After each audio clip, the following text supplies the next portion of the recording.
चलो यहाँ देखो अब दर्पण के बारे में। दर्पण किसको कहते हैं? जिसका एक भाग पेंट किया हुआ हो और एक भाग जो है परावर्तक सतह हो।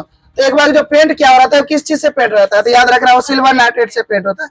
तो दर्पण का सिंपल सा बात है, जिसका एक तरफ पेंट किया हुआ हो और पेंट किया हुआ भाग को इस तरह से दर्शाते हैं।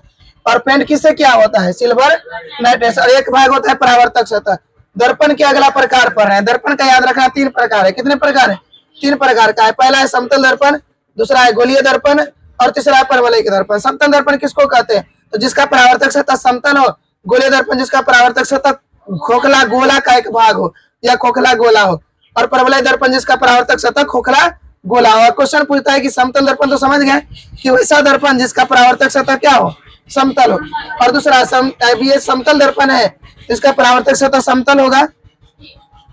और जब समतल होगा तो आप क्वेश्चन क्या पूछेगा तुमको कि समतल दर्पण में जो प्रतिबिंब बनता है उसकी क्या क्या विशेषता है? तो याद रखना इसका विशेषता है कि समतल दर्पण की जो विशेषताएं है, पहला विशेषता है कि ये वस्तु के आकार का प्रतिबिंब बनाएगा। किस आकार का? तो जितना को वस्तु उतने को प्रतिबिंब, यानी जितना को हम रहते हैं उतना ही सेम टू सेम बनाता है कि नहीं।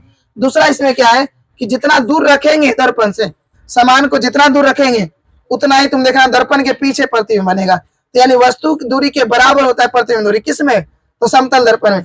फिर हमेशा याद रखना इसका प्रतिबिंब हमेशा सीधा होता है। क्या ऐसा होता है कि हम सीधा है तो प्रतिबिंब उल्टा घूम करके बनता है? नहीं। तो जैसा हम सीधा है तो हम सीधा बनेगा। फिर चौथा पॉइंट क्या है कि इसका जो प्रतिबिंब होता है, पहला तो हम देखिए सीधा होता है, इसका प्रतिबिंब में एक चीज है पार्श्विक विस्थापन होता है यह पार्श्व परिवर्तन होता है।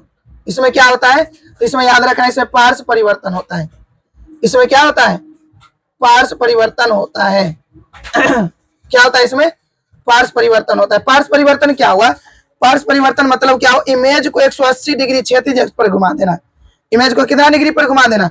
180 डिग्री पर। देखना ध्यान से कि जैसे मान लिया जाए, तुम देखो दर्पण में अगर मान लो ये P है, हम इसके आगे में दर्पण रखेंगे तो दर्पण क्या करेगा?